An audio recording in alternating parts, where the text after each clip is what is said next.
કોંગ્રેસના ધંધા સાથે જોડાયેલા છે ભાવનગરમાં આકાર.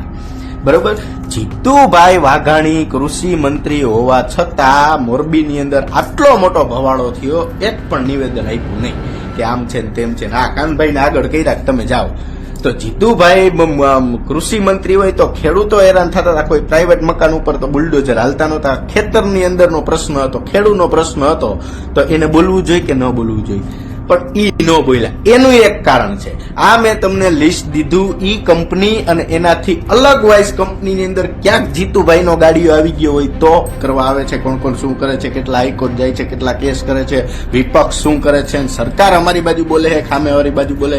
આ બધું મિત્રો ટેસ્ટિંગ ચાલે છે. શું એના માટે? પ્રાઇવેટ લિમિટેડ LLP કંપનીઓ માટે. બરોબર, કચ્છમાં અત્યારે solar and wind power generate બની રહ્યું મિત્રો, અને આ એમાં જનરેટ થનારો પાવર એ બધો ઉત્તર ગુજરાત, મધ્ય ગુજરાત, રાજસ્થાન અને અન્ય રાજ્યોમાં પાવર લઈ જવા માટે એના મોટી લાઈનો નખાવવામાં આવે છે. આ પ્રાઇવેટ કંપની મિત્રો થાંભલા નાખે છે. આની જગ્યાએ તમે કોઈની આ તમારી ઘરની કંપની બનાવીને સરકારને ફંડ ને દેતા થાંભલા નાખો ને બીજી તમને તમારા થાંભલાને તમારા ઘરને બધાને આવડા ભલ્લી. પણ આ કંપનીને અડવા હુકામ નથી જતા, કારણ કે ઈ લોકો આ સરકારને ફંડ આપે, પક્ષને ફંડ આપે છે. ખેડૂતો કે તમે કે હું તો ફંડ આવતા નથી. અને જો કોંગ્રેસની સરકાર હોત કે આમ આદમીની સરકાર હોત ને જીતુ વાઘાણી કે કૃષિ મંત્રી હોત, એટલે જીતુભાઈ રાય તે જ ને ધરણા ઉપર બેસી ગયા, આંદોલન કરે, ઓલા કેવું કહેવાય સન્માન પત્રો દીધે, ઉપવાસ કરે કે ભાંગતોડ કરે, 2015 જેવું આંદોલન કરે, કોઈ દી આનો નિર્ણય આવવાનો નથી. સામાન્ય લોજિક થી સમજો, પક્ષ કે ચૂંટણી લડવા માટે આટલા મોટા કાર્યક્રમો કરવા માટે મોદી આવે તો રોડ શણગારવા અને નવા ડામર પાથરવા કલર કરવા, આ રૂપિયા આવે ક્યાંથી? તમે સમજો. રાજકીય પાર્ટી કોઈ પણ હોય, ભાજપ, કોંગ્રેસ, આમ આદમી પાસે રૂપિયા આવે ક્યાંથી? તો એને મસ્ત મોટી કંપનીઓ, કોર્પોરેટ કંપનીઓ, બીજી જે પ્રાઇવેટ લિમિટેડ હાલતી હોય ને ઈ લોકો આ પાર્ટીને ફંડ કરે. પ્રાઇવેટ લિમિટેડ કંપની તમે ગુજરાતની જોવો ને તો એમાં સફન ગોયલી રિયાલિટી LLP એ 45 કરોડ રૂપિયા દીધા, સૌરાષ્ટ્ર સિમેન્ટ વાળાએ 10 કરોડ રૂપિયા દીધા, Nirma limited washing powder Nirma 10 crore રૂપિયા દીધા, કેદાર એગ્રો ન્યુટ્રીટેક LLP એ 5 કરોડ રૂપિયા દીધા, પછી એગ્રોસેલ ઇન્ડસ્ટ્રીઝે 5 કરોડ રૂપિયા દીધા, હિમગીરી કોર્પોરેશને 5 કરોડ રૂપિયા દીધા. વિચાર કરો તમે, આટલી મસ્ત મોટી કંપનીઓએ આ બધાય સરકારને ફંડ દીધા છે. બરોબર, એટલે આવડે આ મોદીની કે ગમે એની સરકાર હાલે છે, રાહુલ ગાંધીની, કેજરીવાલની, તો તમે બધાય ખેડૂતો ન્યા જઈને તમે બેસીને હો દેખાડો કરો. આ તમારું સાંભળવાને કંપની વાળાનું સાંભળવાનું.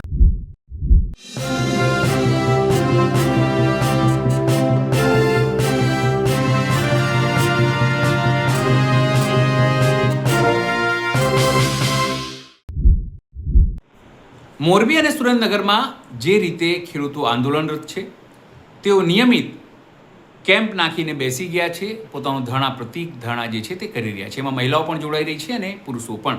આ વાત હવે સમગ્ર ગુજરાતમાં ચર્ચાનો વિષય છે, સોશિયલ મીડિયા પર સતત વાયરલ પણ થઈ રહ્યા છે. ત્યાં વિવિધ નેતાઓ પણ જઈ રહ્યા છે, પોતાની વાત મૂકી રહ્યા છે અને સરકારના વિરોધમાં નિવેદનો આપી રહ્યા છે. ત્યારે સોશિયલ મીડિયા ઇન્ફ્લુએન્સર અને પાટીદાર આગેવાન એવા બન્ની ગજેરાએ પણ પોતાની વાત મૂકી છે અને ખેડૂતોના પક્ષે ઉભા રહીને તેઓએ સરકારને પણ કેટલાક સવાલો કર્યા છે. સવાલ એ વાતને લઈને કે સરકાર કેમ ઉદ્યોગપતિઓની છે, સરકાર એ વાતને લઈને કે પોલીસ કેવી રીતે મહિલાઓ અને બાળકો ઉપર અત્યાચાર કરી શકે છે. નમસ્કાર, હું છું ચિંતામણી પુત્રનીલ પટેલ. સ્વાગત છે આપનો આ કાર્યક્રમમાં. આવો સાંભળીએ બન્ની ગજેરા આ મુદ્દે શું કહી રહ્યા છે. મોરબીના જેતપુરની અંદર જે કાર્યક્રમો થઈ રહ્યા છે, ખેડૂતો દ્વારા મુદ્દો બહુ ઉગ્ર બની ગયો છે, મામલો બહુ થઈ ગયો છે મિત્રો ગરમ. બરોબર, કારણ કે દર વખતે ખેડૂત જ પીસાય, ખેડૂત જ રાજનીતિમાં આવે ને ખેડૂતના ખંભા ઉપર રાખીને બધા MLA સાંસદ ને બધા થઈ ગયા, પણ ખેડૂતનું સારું થયું નહીં. સમજી ગયા? આમાં હું તમને થોડો પ્રકાશ પાડી દઉં તો મોરબીથી ઘાટીલા સુધીના ગામડાની જમીનમાં અગાઉથી આવી અસંખ્ય લાઈનો હે ને નીકળી હતી. બરોબર, અને ખેડૂતોને વ્યાજ નીચું વળતર આપીને ધમકાવી, ફોન લાવીને મનાવીને એના ખેતરમાંથી લાઈનો આ બધાએ અગાઉ પણ નાખી દીધેલી છે. બરોબર, આ નવું નથી. બરોબર, અને હજી બીજી આવી 11 થી 12 આવી લાઈનો નીકળવાની છે મિત્રો. આ બધું ટ્રેલર છે, હજી પિક્ચર કરવાનું બાકી છે. સમજી ગયા? અત્યારે આ બધા ટેસ્ટિંગ કરે છે, ટેસ્ટર અડાડે, જોવે કોણ કોણ વિરોધ કરવા આવે છે, કોણ કોણ શું કરે છે, કેટલા હાઈકોર્ટ જાય છે, કેટલા કેસ કરે છે, વિપક્ષ શું કરે છે, સરકાર અમારી બાજુ બોલે છે, ખામેવાળી બાજુ બોલે. આ બધું મિત્રો ટેસ્ટિંગ ચાલે છે. એના માટે પ્રાઇવેટ લિમિટેડ LLP કંપનીઓ માટે.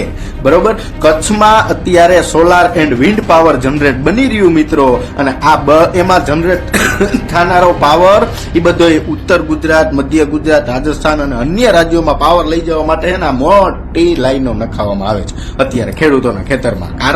કારણ કે કંપનીને તો પાવરનો મોટો બિઝનેસ કરવાનો છે, એમને તો ચાલે એમ છે નહીં. આ બધી પાવરની લાઈનો મિત્રો કચ્છના રણમાંથી નાખે તો આરામથી વહી જાય એમ છે, પણ આ ઈ નહીં કરે, કારણ કે કચ્છના રણની અંદર ઘુડખર અભયારણ્ય છે. અભયારણ્ય વાળામાં સરકાર એટલી બધી મોટી પરમિશન આપવાની તો છે નહીં, એટલે એની પાસે એક જ રસ્તો વહીધો કે આપણે ખેડૂતોના ખેતરમાંથી વીજ લાઈન નાખો. આના માટે સરકાર જ પોલીસ બંદોબસ્ત કાવડિયાથી પૂરું પાડે, પોલીસ જોવે, ભેગી રાખે અને ધરાર લાઈનો નાખવામાં આવે. આવા બધા કાયદાઓ કરવામાં આવે. થાંભલા તો નાખે ને, કારણ કે ફંડ દેવામાં સૌથી મોટો હાથ હોય તો કંપની વાળાનો. કંપની વાળા સરકારને ફંડ દે ત્યાં તો સરકાર હાલે. ઓલી તમે ભાજપની ટોપી પહેરો ની, એ ટોપી ત્યાં બને. કારણ કે એક્ઝામ્પલ તરીકે રિલાયન્સ છે, અદાણી છે, માઇક્રા છે, આ બધા એને ફંડ દે ને, નિરમા છે, તો એ બધાની ઓલી ભાજપની ટોપી બને ને ખેસ બને, આમ આદમીનો ખેસ બને, કોંગ્રેસનો ખેસ બને, નકર નો બને. એની ઓફિસો ખુલે છે એસી વાળી, ગોળ ટેબલમાં બે, અને એ ફંડના પૈસે. હવે એનું ફંડ જાતું કરે, કંપની જાતી કરે. કંપનીનું કયું ન કરે સરકાર, એટલે ફંડ ઓલો બીજી પાર્ટીને દઈ દે. તમે સમજો, એટલે બંગાળમાં સત્તા પરિવર્તન થઈ જાય, મમતાની સરકાર પડી જાય, મોદી સરકાર, અધિકારીની સરકાર આવી જાય.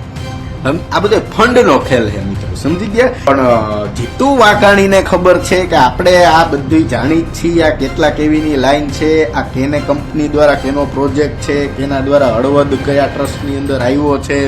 આપણે જ આવું ઉપરથી ફોન આવી જાય કે રહેવા દેજો ભાઈ, આપણે જવાય એવું છે નહીં. જો આ પ્રાઇવેટ કંપની મિત્રો થાંભલા નાખે છે, આની જગ્યાએ તમે કોઈની આ તમારી ઘરની કંપની બનાવીને સરકારને ફંડ ને દેતા થાંભલા નાખો ને બીજી તમને તમારા થાંભલાને તમારા ઘરને બધાને આવડા ભલ્લી. પણ આ કંપનીને અડવા હુકામ નથી જતા, કારણ કે ઈ લોકો આ સરકારને ફંડ આપે, પક્ષને ફંડ આપે છે. ખેડૂતો કે તમે કે હું તો ફંડ આવતા નથી. અને જો કોંગ્રેસની સરકાર હોત કે આમ આદમીની સરકાર હોત ને, જીતુ વાઘાણી કે કૃષિ મંત્રી હોત, એટલે જીતુભાઈ રાય તે જ ધરણા ઉપર બેસી ગયા. સમજી કે તમે કાંતિભાઈ સર્જરી બર્જરી કાંઈ કાંતિભાઈ આની મોરનિયા પોગી ગયા હોત. સમજી ગયા તમે? કાંતિ અમૃતિયા હાથ ભલે જેટલા દી આવ્યા એટલે આવ્યા ને, ઈ બચારો હલવાણો. એક બાજુ આ અદાણીની કંપની, એક બાજુ સરકાર, એક બાજુ એનું કોઈતાનું ગામ, અને એક બાજુ ખેડૂતો. એને જવાનું કઈ બાજુ? ઉપરથી સરકારનું પ્રેશર હોય કે જે ભાઈ હાઈ ટેન્શન લાઈન તો નખાય, ધારાસભ્ય ભાઈ તમારે જે કરવું હોય કરો. ડેમેજ કંટ્રોલ તો કાંતિ અમૃતિયાને કરવાનું, ઈ કઈ થવાનું નથી. આ વિષય પાછળ મિત્રો બહુ એક મોટું કારણ છે, સમજી ગયા.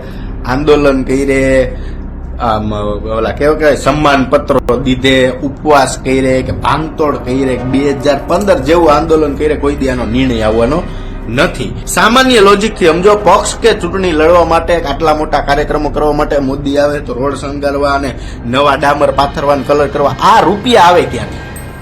તમે સમજો. રાજકીય પાર્ટી કોઈ પણ હોય, ભાજપ, કોંગ્રેસ, આમ આદમી પાસે રૂપિયા આવે ક્યાંથી? તો એને મસ્ત મોટી કંપનીઓ, કોર્પોરેટ કંપનીઓ, બીજી જે પ્રાઇવેટ લિમિટેડ હાલતી હોય ને, ઈ લોકો આ પાર્ટીને ફંડ કરે.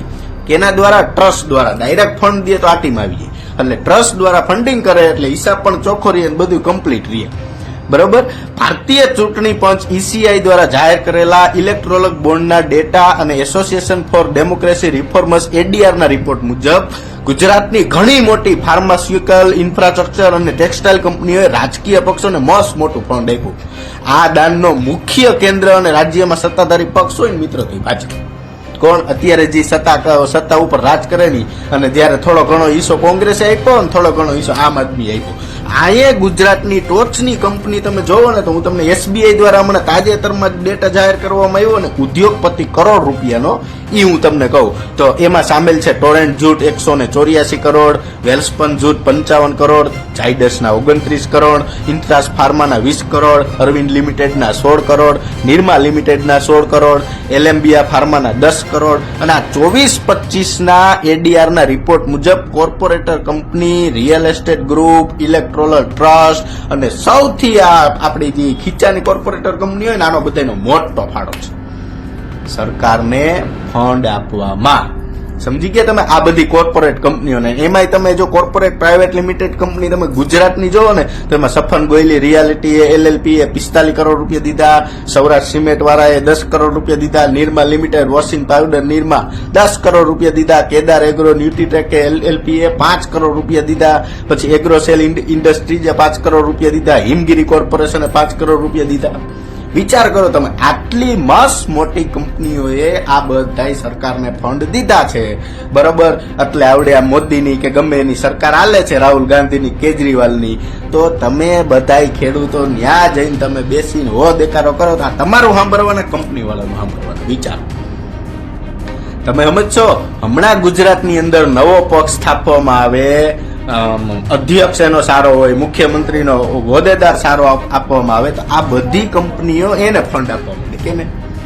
તો ભારતીય જનતા પાર્ટીની સરકાર વહી જાય. તમે સમજો હો? એટલે દેશ કોઈ રાજકીય પાર્ટી નથી હલાવતી, દેશ હલાવે છે કોર્પોરેટ જગત. કોણ? એનો હું તમને આ કમ્પ્લીટ દાખલો તમે જોયો. અત્યારે સૌથી ખેડૂતોની હાલત ખરાબ છે ગુજરાતની અંદર, ભારતની અંદર. તમે ગમે ત્યાં જણો, પેલા ખેડૂત નેતા કેવા હતા? 1980 થી 1990 વચ્ચેના ખેડૂત આગેવાનના તમે નામ સાંભળો? ચીમન પટેલ, દલસુખ ગોધાણી, મનુ કોટડિયા, આત્મારામ પટેલ, વલ્લભ પટેલ, ઓલો રાજકોટ વાળો વિઠ્ઠલ રાદડિયા, કેશુ પટેલ, આ બધા નેતા હતા, ખેડૂત નેતા. ઈ ફોન કરે ને ઈ આહવાન કરે ને તો 500 લોકો ભેગા થતા. અને હવે તમે જુઓ તો ખેડૂતના મત લઈને આ ઉદ્યોગપતિની વાત ને નકલી ખેડૂત આગેવાનો કંપનીના દ તો કઈ કંપનીના કોન્ટ્રાક્ટ હોય એની પાસે, એ વિરોધ પક્ષનો નેતા હોય ને એ પાછો આ પ્રોટેસ્ટમાં હોય કે ભાઈ અમારા ખેડૂતોના થાંભલા રહેવા દો. એની પાસે 10 કોન્ટ્રાક્ટ છે રિલાયન્સ કંપનીના. કેટલા? તમે વિચારો. એટલે આ આપણે બધું જોવાનું છે. તો આમાં આપણે જીતુભાઈ રિયલ એસ્ટેટના ધંધા સાથે જોડાયેલા છે ભાવનગરમાં આકા, બરોબર? જીતુભાઈ વાઘાણી કૃષિ મંત્રી હોવા છતાં મોરબીની અંદર આટલો મોટો ભવાડો થયો, એક પણ નિવેદન આપ્યું નહીં કે આમ છે ને તેમ છે ને. આ કાનભાઈને આગળ કર્યા તમે જાઓ તો જીતુભાઈ કૃષિ મંત્રી હોય તો ખેડૂતો હેરાન થતા હતા. કોઈ પ્રાઇવેટ મકાન ઉપર તો બુલડોઝર હાલતા નહોતા. ખેતરની અંદરનો પ્રશ્ન હતો, ખેડૂતનો પ્રશ્ન હતો, તો એને બોલવું જોઈએ કે ન બોલવું જોઈએ? પણ ઈ ન બોલ્યા. એનું એક કારણ છે. આ મેં તમને લિસ્ટ દીધું. ઈ કંપની અને એનાથી અલગ વાઇઝ કંપનીની અંદર ક્યાંક જીતુભાઈનો ગાડીઓ આવી ગયો હોય તો પર્સનલ ફંડ મિત્રો આમાં આવ્યું હોય, કૃષિ ક્ષેત્રે સહકાર આપવા માટે ફંડ આવ્યું હોય ને ક્યાંક આ બધું જે મેં તમને ફંડ કીધું 10 કરોડ ને 16 કરોડ ને 20 કરોડ ને 55 કરોડ રૂપિયા આ ખેડૂતોની કરોડોની જમીન બરબાદ કરીને એની માથે થાંભલા નાખીને આગળ લઈ જવા માટે પણ કોકે લીધું હોય. આ તમારે વિચારવાની વાત છે. તમારે ખેડૂતોએ જીતવું હોય, તમારે આંદોલન કરવા હોય તો તમે આ બધું રહેવા દો. તમે કૃષિ મંત્રી કેન્દ્રનો હોય, આ મુદ્દો કેન્દ્રનો હોય. હું તમને કહું આ કેન્દ્રનું, કાનાભાઈને ખબર જ નથી કાંઈ કેટલા કેવીની લાઈન આવે. તમે સમજો, એને કાંઈ ખબર જ નથી. આ આવ્યું છે જ ઉપરથી, પણ કોણ કે ઉપર કોઈના બાપની તેવડ નથી, મોટા ભાઈ બેઠા એને ના પાડવાની. એટલે અહીંથી જ લાઈનો નીકળવાની છે. આ મિત્ર આપણે બધું જોવાનું. આપણે આવી જાય પાછા જીતુભાઈ ધોળી ઉપર. જીતુભાઈ ઉપર હું હુકામે ગાડીઓ નાખું છું કે જીતુભાઈએ હમણાં 2 દિવસ પહેલા ખોડલધામ મંદિરે મોદી સાહેબના કાર્યક્રમની આરતીમાં ગયા ત્યારે નિવેદન આપ્યું કે એક પણ ખેડૂત ચીતરિયાઓને છોડવામાં આવશે નહીં, બધાને જેલ ભેગા કરવામાં આવશે. તો જીતુભાઈ એમાં તમારું પેલા નામ આવે. અને આ ખેડૂતના કાવડિયા ખાઈ ગયા વાળા, જમીન ખાઈ જવા વાળા કોણ, એ તમારે જગ જાહેર કરીને કહી દેવું જોઈએ કે ના અમે આમ હતા. કૃષિ મંત્રી રહેવા છતાં તમે કાંઈ નથી બોલ્યા, બરોબર? 2022માં જીતુભાઈ એવું નિવેદન દીધું હતું કે ગુજરાતમાં શિક્ષણ બરાબર ન હોય તો સર્ટિફિકેટ બનાવીને ગુજરાતની બહાર વહી જાવ. સમજી ગયા ત્યાં? કારણ કે ત્યારે પુત્ર વાઘાણીની સરકાર હતી. એટલે જીતુભાઈ ગમે એમ નિવેદન દે એટલે થાંભલા તો આવડા નાખવાના જ છે, કારણ કે ફંડ કંપની વાળા આપે છે અને મજૂરી આપણે બધાને કરવાની છે. એટલે આનો એક જ રસ્તો છે મિત્રો, હું તમને શોર્ટ રસ્તો અપાવું. રાખવો ન રાખવો તમારી ઈચ્છા.